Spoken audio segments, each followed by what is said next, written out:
I watched the flicker of lights cut out across the ridge as Karen's smug silhouette crouched beside my cabin's meter, her ample frame outlined in the last amber glow of dusk. In that single click of her custom-made HOA screwdriver, the world I'd painstakingly built from scratch in these pines went dark. I felt my heart stutter, then hammer as if it wanted to rip free from its ribcage and drag me straight to her. She thought she owned this land as much as she did her mahogany-framed living room back in the gated community. She thought her bylaws trumped every log I'd laid, every sweat-stained board I'd nailed, every season I'd spent wrestling the wilderness into a home. But this was the moment I'd been waiting for, the moment I turned her entitled arrogance into her undoing. I slipped through the underbrush like a shadow, the scent of pine needles and damp earth in my nostrils, every step fueling the righteous fury building in my veins.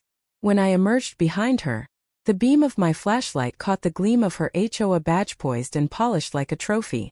She jerked upright, her eyes wide with the shock of being caught in flagrante delicto, caught literally in the act of theft. She tried her practiced smile, lips curling like a shark's, but there was nowhere to swim for cover now. "Karen," I said, voice low and steady enough to conceal how close I was to unleashing everything I'd bottled up since she first lectured me on proper land use. She clamped her jaw shut, her breath hissing between her teeth like steam off a boiling pot. Her next move was to brandish her county-issue HOA handbook as though it were a shield, an absurd shield against criminal charges. She flapped it open to page 42, pointing at bullet after bullet of imagined infractions, expecting me to cower. But I only leaned in closer, my lantern's halo illuminating the tangled lines on her thick fingers callous from wielding power they had no right to. She realized too late that I didn't need to read that handbook to dismantle her lies. I pulled my phone from my pocket, its camera already recording, and pressed play on the audio file I'd secretly captured earlier, her own voice admitting to bypassing the meter, bragging about free power, as if it were a common community right. The recording rang out in the stillness, her voice cold and triumphant. "They won't know until the bill comes. And when it does, they'll have no say in my HOA empire." The smugness drained from her face as the words echoed back at her. Her eyes flickered with panic as I held the phone closer. Every syllable she'd used to justify her theft was now an irreversible confession. My blood roared. This was the turning point.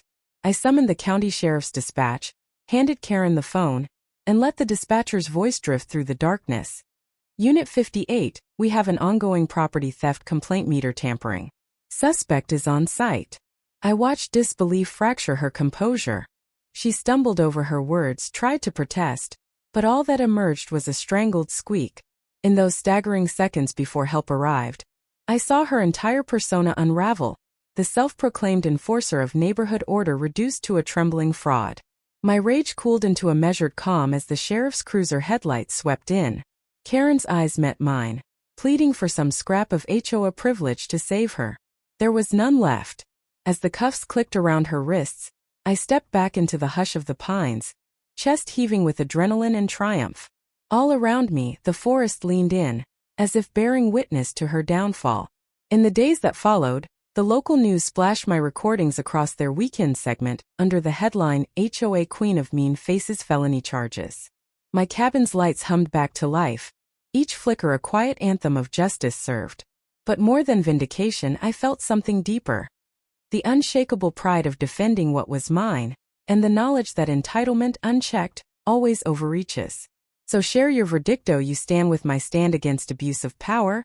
Or do you think HOA Karen was justified? I crept back inside my cabin as the sheriff led Karen away, her defeated sobs swallowed by the towering pines. The moonlight spilled across my workbench, illuminating chipped paint and worn tools, tokens of every sacrifice I'd made to forge this sanctuary. I poured a stiff whiskey and let the warmth spread through my chest, savoring the taste of justice in every drop. But even as Karen's cuffs rattled down the gravel drive, I sensed this battle was only a spark in a larger blaze. Word spread faster than wildfire through the valley. HOA Karen had crossed the line, literally stealing power meant to fuel my dreams. Neighbors who once whispered behind polite fences now marched to my door, curious eyes bright with vindication. They came bearing gifts, fresh trout from the creek, jars of honey, and stories of their own battles with overreaching bylaws. It dawned on me that my cabin had become more than home. It was a beacon for anyone who felt strangled by petty authority. Then came the twist that none of us saw coming. As the county prosecutor reviewed the evidence, I'd collected photos of Karen's screwdriver prying open the box, my audio confession recording, witness statements. A shocking revelation surfaced. Karen wasn't acting alone. Hidden within the labyrinth of HOA bylaws was a clause authorizing regional directors to commandeer utilities under vague community enhancement provisions. That clause had been slipped into the handbook during a board meeting months before, buried beneath pages of gardening regulations and pool rules. The prosecutor's office uncovered emails between Karen and a shadowy figure in the state's HOA Association, an attorney named Whitman Graves, praising her for thinking creatively about resource allocation. In those emails, Graves hinted at lucrative kickbacks, a share of recovered utility credits funneled back to the association's political fund. Suddenly, this wasn't just the grudge of one entitled neighbor. It was a calculated scheme twisting community rules to siphon private property rights. My anger intensified. What had felt like a personal vendetta against Karen's ego had morphed into a crusade against a corrupt network bent on exploiting unsuspecting landowners. I realized the fight had to escalate beyond my cabin's walls. Under cover of darkness, I traced Graves' name through corporate filings and domain registrations until I pinpointed his address in the next county over. The next morning, I loaded my truck with my best camera equipment and set out to document every step of this unfolding scandal.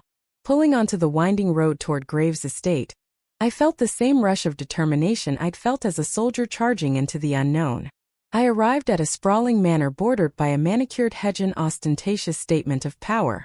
With my recorder rolling, I confronted Graves in his marble foyer, challenging him to explain how hijacking utility meters served any genuine community enhancement. His carefully coiffed smile faltered. He sputtered platitudes about sustainability and shared resources, but his answers rang hollow against the mountain breeze. Midway through our heated exchange, the mansion's butler appeared, eyes downcast, clutching a sheaf of documents. He revealed invoices showing Graves had billed HOA chapters across the state for legal consulting services that matched exactly the amounts of disputed utility credits. Graves' face turned a shade of red that mirrored the warning lights flashing as I sent the files to the prosecutor. In that moment, the butler spoke of long-ignored ethics, of a desire to see justice prevail. His tremor of remorse exposing a man caught between loyalty and conscience. The butler's intervention flipped the narrative. What began as Karen's petty theft spiraled into a statewide probe of organized graft hiding behind garden fences and stately boardrooms. Within weeks, news vans lined the gravel roads of my valley, capturing the unfolding saga. HOA directors escorted in handcuffs, Graves stripped of his law license, and villagers once cowed by HOA letters now cheering as their rights were restored. Back at my cabin, I wrestled with a hollowness deeper than any sense of triumph. I'd exposed a conspiracy far larger than I imagined, but the cost weighed on me. Trust shattered, reputations ruined, livelihoods disrupted. Could justice ever fully heal the wounds carved by greed and entitlement? In the silence of my workshop, I carved a new wooden plaque bearing the words, "Community means respect, not control." I mounted it above my hearth as a reminder that vigilance against corruption is an endless duty. As seasons shifted and snow blanketed the ridge, the power hummed through my cabin's circuits unfettered, just as it should be. Around me, neighbors gathered for potlucks under lantern light, swapping stories of how they reclaimed their land from overzealous boards. We forged a new council, an open forum where every voice was heard, every rule transparent. Karen stayed behind bars awaiting trial, but her fall inspired a broader awakening. Communities reclaiming autonomy, HOA charters rewritten for clarity, and state legislatures drafting laws to curb exploitative bylaws. My cabin became a symbol, a testament to one person's refusal to bow to unjust power. And though my fight was won, the greater war against complacency rages on in countless neighborhoods where rules remain untended and entitlement festers in shadows. Justice, I learned, demands more than catching one rogue actor. It requires constant vigilance, collective courage, and the conviction to stand tall when authority strays from its purpose. Now, as winter gives way to the stirrings of spring, I lean against that carved plaque each morning, a mug of coffee warming my hands, watching sunlight filter through the pines. I feel the steady pulse of those restored lines of electricity, hum like a heartbeat, proof that power belongs in honest hands.